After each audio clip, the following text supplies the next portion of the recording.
Hello friends, Fintalks in മറ്റൊരു എപ്പിസോഡിലേക്ക് എല്ലാവർക്കും സ്വാഗതം. അപ്പോൾ നമ്മൾ ഇന്നത്തെ എപ്പിസോഡിൽ ഡിസ്കസ് ചെയ്യാനായിട്ട് പോകുന്ന ടോപ്പിക് എന്ന് പറയുന്നത് എവിടെയാണ് മ്യൂച്വൽ ഫണ്ടുകൾ സ്റ്റാർട്ട് ചെയ്യാനായിട്ട് പറ്റുന്നത്. അപ്പോൾ നമ്മുടെ കഴിഞ്ഞ ഒരുപാട് മ്യൂച്വൽ ഫണ്ട് വീഡിയോസ് കണ്ട സുഹൃത്തുക്കൾ നമ്മളോട് ചോദിച്ച ഒരു ചോദ്യമാണ്, അവർക്ക് മ്യൂച്വൽ ഫണ്ടുകൾ സ്റ്റാർട്ട് ചെയ്യണമെന്ന് വളരെയധികം ആഗ്രഹമുണ്ട്, പക്ഷേ എവിടെയാണ് സ്റ്റാർട്ട് ചെയ്യേണ്ടതെന്ന് പലർക്കും അറിയില്ല. ബാങ്കുകളിലാണോ അല്ലെങ്കിൽ ഏതെങ്കിലും ഏജൻറ്റ് വഴിയാണോ, ആരെയാണ് കോൺടാക്ട് ചെയ്യേണ്ടത്, ഏത് ഓഫീസിലാണ് പോകേണ്ടത്, ഏത് വെബ്സൈറ്റിലാണ് രജിസ്റ്റർ ചെയ്യേണ്ടത്, ഇങ്ങനെ ഒരുപാട് ക്വസ്റ്റ്യൻസ് ആണ് നമുക്ക് കഴിഞ്ഞ കുറച്ച് എപ്പിസോഡുകളിലൂടെ കിട്ടിയിരിക്കുന്നത്.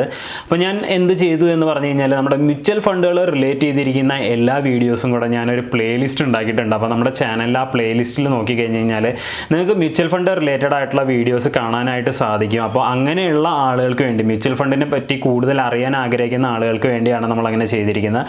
അപ്പോൾ ഈ ഒരു എപ്പിസോഡിലൂടെ ഞാൻ നിങ്ങളെ ഹെൽപ്പ് ചെയ്യാനായിട്ട് പോകുന്നതെന്ന് പറഞ്ഞു കഴിഞ്ഞാൽ, എവിടെയാണ് നമ്മൾ മ്യൂച്വൽ ഫണ്ടിൽ രജിസ്റ്റർ ചെയ്യേണ്ടത് എന്നതിനെക്കുറിച്ചാണ് ഞാൻ നിങ്ങൾക്ക് പറഞ്ഞു തരുന്നത്.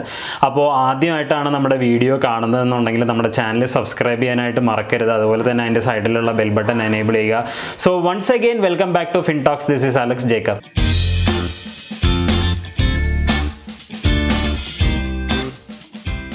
അപ്പോൾ മ്യൂച്വൽ ഫണ്ടുകൾ സ്റ്റാർട്ട് ചെയ്യാനായിട്ടുള്ള ഒന്നാമത്തെ ഓപ്ഷൻ എന്ന് പറയുന്നത് അസറ്റ് മാനേജ്മെൻറ്റ് കമ്പനീസിനെ കോൺടാക്ട് ചെയ്യലാണ്. അപ്പോൾ അസറ്റ് മാനേജ്മെൻറ്റ് കമ്പനീസ് എന്ന് പറഞ്ഞു കഴിഞ്ഞാൽ നമുക്കറിയാം, ഇപ്പോൾ SBI അല്ലെങ്കിൽ ICICI, HDFC അല്ലെങ്കിൽ ആക്സിസ് അല്ലെങ്കിൽ സുന്ദരം ഇൻഷുറൻസ് അല്ലെങ്കിൽ LICയുടെ തന്നെ മ്യൂച്വൽ ഫണ്ടുകളുണ്ട്. അപ്പോൾ ഇതൊക്കെയാണ് നമുക്കറിയാവുന്ന ഒരുപാട് അസറ്റ് മാനേജ്മെൻറ്റ് കമ്പനീസ് എന്ന് പറഞ്ഞു കഴിഞ്ഞാൽ. അപ്പോൾ ഇങ്ങനെയുള്ള അസറ്റ് മാനേജ്മെൻറ്റ് കമ്പനീസിലൂടെ നമുക്ക് മ്യൂച്വൽ ഫണ്ടിൽ രജിസ്റ്റർ ചെയ്യാവുന്നതാണ്. അപ്പോൾ അതിനുള്ള ഒരു ഓപ്ഷൻ എന്ന് പറയുന്നത്, ഒന്നുകിൽ നമുക്ക് ഓൺലൈനായിട്ട് അവരുടെ ഡയറക്റ്റ് വെബ്സൈറ്റിൽ തന്നെ പോയിട്ട് നമുക്ക് രജിസ്റ്റർ ചെയ്യാം, അല്ലെങ്കിൽ നമ്മൾ ഇവരുടെ ഓഫീസിൽ പോയിട്ടാണ് നമ്മൾ ഇത് രജിസ്റ്റർ ചെയ്യുന്നത്. അപ്പോൾ മ്യൂച്വൽ ഫണ്ട് ഇങ്ങനെ രജിസ്റ്റർ ചെയ്യുമ്പോൾ ഒരു പ്രശ്നം എന്ന് പറഞ്ഞു കഴിഞ്ഞാൽ, ഇപ്പോൾ നമ്മൾ SBIയിലോ അല്ലെങ്കിൽ ആക്സിസിലോ പോയി കഴിഞ്ഞാൽ നമുക്ക് എപ്പോഴും അവരുടെ മ്യൂച്വൽ ഫണ്ടുകൾ മാത്രമേ നമുക്ക് അതുവഴി രജിസ്റ്റർ ചെയ്യാനായിട്ട് പറ്റുള്ളൂ.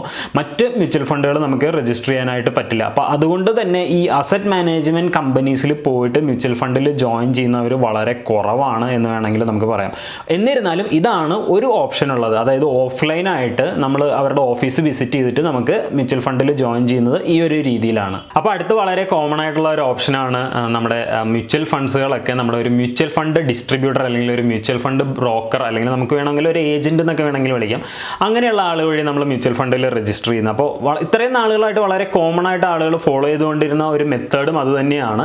പക്ഷേ ഈ ഒരു മെത്തേഡിൻ്റെ ഒരു ഡ്രോബാക്ക് എന്താണെന്ന് പറഞ്ഞു കഴിഞ്ഞാൽ, ഇങ്ങനെയുള്ള മ്യൂച്വൽ ഫണ്ട് ഡിസ്ട്രിബ്യൂട്ടേഴ്സിന് അല്ലെങ്കിൽ ഇങ്ങനെയുള്ള മ്യൂച്വൽ ഫണ്ട് ഏജൻസിനെ മെയിൻറ്റെയിൻ ചെയ്യാനായിട്ട് അസറ്റ് മാനേജ്മെൻറ്റ് കമ്പനിക്ക് ഒരു കമ്മീഷൻ അവർക്ക് കൊടുക്കേണ്ട ഒരു കാര്യം വരും, അല്ലേ? അപ്പോൾ ഈ ഒരു കമ്മീഷൻ സത്യത്തിൽ നമ്മൾ കൊടുക്കുന്ന ആ ഒരു ക്യാപിറ്റലിൽ നിന്ന് തന്നെയാണ് പോകുന്നത്.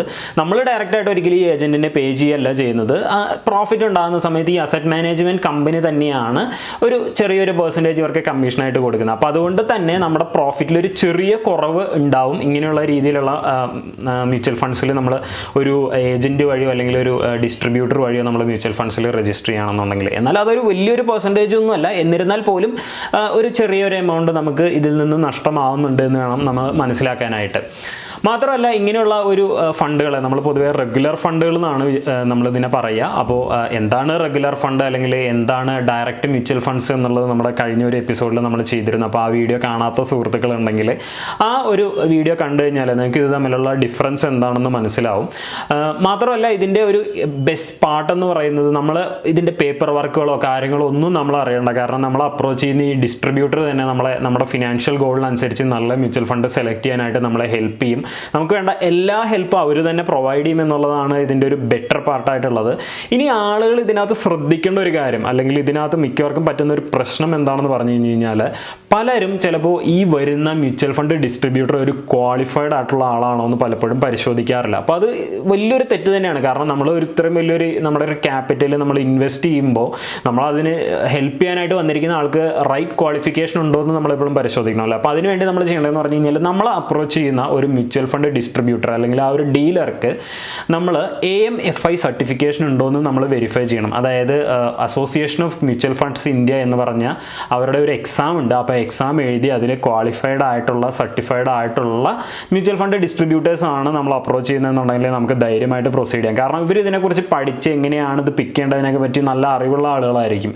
ചിലപ്പോൾ നമ്മൾ ഫ്രണ്ട്സോ ഫാമിലിയിലുള്ള ആളുകളൊക്കെ പറഞ്ഞായിരിക്കും പലരും മ്യൂച്വൽ ഫണ്ട്സിൽ ജോയിൻ ചെയ്യുന്നത്. അപ്പോൾ അങ്ങനെ ജോയിൻ ചെയ്യുന്നതിനേക്കാളും എന്തുകൊണ്ടും നല്ലതാണ് ഇങ്ങനെയുള്ള ഒരു സർട്ടിഫൈഡ് ആയിട്ടുള്ള ഒരു എക്സ്പെർട്ടൈസ് അഡ്വൈസ് എടുത്തതിന് ശേഷം നിങ്ങൾ മ്യൂച്വൽ ഫണ്ടിൽ ജോയിൻ ചെയ്യുന്നത്. അപ്പോൾ നിങ്ങൾ മ്യൂച്വൽ ഫണ്ടുകളെ പറ്റി നിങ്ങൾക്ക് മനസ്സിലാക്കാൻ വളരെ ബുദ്ധിമുട്ടുള്ള ആളാണ്, സമയമില്ലാത്ത ആളാണെന്നുണ്ടെങ്കിൽ ഇങ്ങനെയുള്ള ഡീലേഴ്സോ അല്ലെങ്കിൽ ഡിസ്ട്രിബ്യൂട്ടേഴ്സിനോ കോൺടാക്ട് ചെയ്തിട്ട് അവരുമായിട്ട് നിങ്ങൾ ഇരുന്ന് സംസാരിച്ച് നിങ്ങളുടെ ഫിനാൻഷ്യൽ ഗോളിനനുസരിച്ചുള്ള മ്യൂച്വൽ ഫണ്ടുകൾ തിരഞ്ഞെടുക്കാനായിട്ട് എപ്പോഴും ശ്രദ്ധിക്കുക. ഇനിയിപ്പോൾ വളരെ പോപ്പുലർ ആയിക്കൊണ്ടിരിക്കുന്ന ഒരു രീതിയാണ് ഓൺലൈനായിട്ട് നമ്മൾ ഡയറക്റ്റ് മ്യൂച്വൽ ഫണ്ട്സുകൾ വാങ്ങുന്ന ഒരു രീതി. അപ്പോൾ അതിന് നമുക്കിന്ന് ഒരുപാട് പ്ലാറ്റ്ഫോംസ് അവൈലബിൾ ആണ്. ഇപ്പോൾ 𝗙𝗁 അല്ലെങ്കിൽ 𝗙𝗂𝗏, 𝗙𝗏𝗏, ഗ്രോ ആപ്പ്, അങ്ങനെയുള്ള ഒരുപാട് ആപ്സ് ഇന്ന് മാർക്കറ്റിൽ അവൈലബിൾ ആണ്. അപ്പോൾ ഇങ്ങനെയുള്ള ആപ്സ് വഴി നമുക്ക് ഡയറക്റ്റ് ആയിട്ട് മ്യൂച്വൽ ഫണ്ട് വാങ്ങാം. അപ്പോൾ ഡയറക്റ്റ് ആയിട്ട് മ്യൂച്വൽ ഫണ്ട് വാങ്ങിക്കഴിഞ്ഞാലുള്ള അഡ്വാൻറ്റേജ് എന്ന് പറഞ്ഞു കഴിഞ്ഞാൽ നമ്മൾ നേരത്തെ പറഞ്ഞ പോലെ ഒരു ബ്രോക്കറോ അല്ലെങ്കിൽ ഒരു ഡിസ്ട്രിബ്യൂട്ടറെ ആവശ്യം ഇൻ ബിറ്റ്വീൻ ആവശ്യമില്ല. അപ്പോൾ നമ്മൾ കമ്മീഷൻ ഇനത്തിൽ നമ്മളൊരു പൈസ ആർക്കും കൊടുക്കേണ്ട ഒരു കാര്യമില്ല എന്നതാണ് ഇതിൻ്റെ ഏറ്റവും വലിയ അഡ്വാൻറ്റേജ്. മാത്രമല്ല ഇങ്ങനെയുള്ള പ്ലാറ്റ്ഫോംസിൽ നമുക്ക് കോമൺ ആയിട്ട് ആരുടെ ഏത് മ്യൂച്വൽ ഫണ്ടുകൾ വേണമെങ്കിലും നമുക്ക് എക്സ്പ്ലോർ ചെയ്ത് അനലൈസ് ചെയ്ത് ട്രാക്ക് ചെയ്ത് നമുക്ക് വാങ്ങാൻ പറ്റും എന്നുള്ളതാണ് ഈ ഒരു പ്ലാറ്റ്ഫോംസിൻ്റെ പ്രത്യേകത. അപ്പോൾ ഞാൻ പേഴ്സണലി യൂസ് ചെയ്യുന്നത് 𝗙𝗁 കോയിൻ എന്ന് പറയുന്ന ഒരു പ്ലാറ്റ്ഫോമാണ് മ്യൂച്വൽ ഫണ്ടിൽ ഇൻവെസ്റ്റ് ചെയ്യാനായിട്ട്. പക്ഷേ പലരും ഗ്രോ ആപ്പൊക്കെ യൂസ് ചെയ്യുന്നവരുണ്ട്, 𝗙𝗂𝗏 അല്ലെങ്കിൽ 𝗙𝗏𝗏 യൂസ് ചെയ്യുന്നുണ്ടെങ്കിൽ അത് വളരെ പൊതുവെ ശതമാനം കുറവാണ് അത് യൂസ് ചെയ്യുന്ന ആളുകളുടെ. കോമൺ ആയിട്ട് ഗ്രോ ആപ്പും 𝗙𝗁 കോയിനാണ് ആളുകൾ യൂസ് ചെയ്യുന്നത്. അപ്പോൾ പലരും എൻ്റെ കഴിഞ്ഞ വീഡിയോസിലൊക്കെ കമൻസിൽ ചോദിച്ചിട്ടുണ്ട് ഈ ഗ്രോ ആപ്പിനെ നമുക്ക് ട്രസ്റ്റ് ചെയ്യാൻ പറ്റുമോ, അത് എത്രമാത്രം നമുക്ക് വിശ്വസിച്ച് അതിനകത്ത് ഇൻവെസ്റ്റ് ചെയ്യാം, നാളെ ഈ ഒരു ആപ്പ് നിന്ന് പോയി കഴിഞ്ഞാൽ എൻ്റെ ഇൻവെസ്റ്റ്മെൻറ്റിന് എന്ത് പറ്റുമെന്നുള്ളതൊക്കെ. അപ്പോൾ നിങ്ങൾ ഒന്നുകൊണ്ടും ഭയപ്പെടേണ്ട. കാരണം ഇങ്ങനെയുള്ള ആപ്സ് ഒന്നും നിങ്ങളുടെ ഇൻവെസ്റ്റ്മെൻറ്റ് അവരല്ല സത്യത്തിൽ വാങ്ങുന്നത്. അവർ സത്യത്തിൽ ഒരു പ്ലാറ്റ്ഫോം മാത്രമാണ് നിങ്ങൾക്ക് പ്രൊവൈഡ് ചെയ്യുന്നത്. നിങ്ങൾ ഒരു മ്യൂച്വൽ ഫണ്ടിൽ ജോയിൻ ചെയ്യുന്ന സമയത്ത് അതൊരു അസറ്റ് മാനേജ്മെൻറ്റ് കമ്പനിയുടെ ഫോളിയോ നമ്പർ ക്രിയേറ്റ് ചെയ്തിട്ട് ആ ഒരു നമ്പറാണ് നിങ്ങൾക്ക് സത്യത്തിൽ കിട്ടുന്നത്. അപ്പോൾ നിങ്ങൾ ഈ ഫണ്ട് നിങ്ങൾ ഇതിലേക്ക് അല്ലെങ്കിൽ നിങ്ങളുടെ ക്യാപിറ്റൽ നിങ്ങൾ നടത്തുന്ന ഇൻവെസ്റ്റ്മെൻറ്റ്സ് ഒക്കെ സത്യത്തിൽ പോകുന്ന ഈ ഒരു അസറ്റ് മാനേജ്മെൻറ്റ് കമ്പനിക്ക് തന്നെയാണ്, അല്ലാതെ ഒരിക്കലും ഈ ഒരു ആപ്പ് മെയിൻറ്റെയിൻ ചെയ്യുന്ന ഒരു കമ്പനിക്കല്ല. അപ്പോൾ നാളെ ഇങ്ങനെയുള്ള ഒരു ഗ്രോ ആപ്പോ അല്ലെങ്കിൽ 𝗙𝗁 കോയിനൊക്കെ നിർത്തുകയാണെങ്കിൽ പോലും നിങ്ങൾക്ക് ഈ ഫോളിയോ നമ്പർ നിങ്ങളുടെ കയ്യിലുണ്ടെന്നുണ്ടെങ്കിൽ നിങ്ങൾ ആ അസറ്റ് മാനേജ്മെൻറ്റ് കമ്പനീനെ കോൺടാക്ട് ചെയ്ത് കഴിഞ്ഞാൽ നിങ്ങൾക്ക് സ്റ്റിൽ നിങ്ങളുടെ SIP ആണെങ്കിൽ നിങ്ങളുടെ മ്യൂച്വൽ ഫണ്ട് ലംസം ഇൻവെസ്റ്റ്മെൻറ്റ് ആണെങ്കിലും ഒക്കെ നിങ്ങളുടെ ആ മ്യൂച്വൽ ഫണ്ട് നിങ്ങൾക്ക് കണ്ടിന്യൂ ചെയ്യാൻ പറ്റുമെന്നുള്ളതാണ് ഇതിൻ്റെ ഒരു പ്രത്യേകത. മാത്രമല്ല ഞാൻ നേരത്തെ പറഞ്ഞ പോലെ ഡയറക്റ്റ് ഫണ്ടുകൾ ആയതുകൊണ്ട് തന്നെ നിങ്ങൾക്ക് ഈ കമ്മീഷൻ ഇനത്തിൽ നിങ്ങൾ കൊടുക്കേണ്ട പൈസയൊക്കെ നിങ്ങൾക്ക് സേവ് ചെയ്യാനായിട്ട് പറ്റും.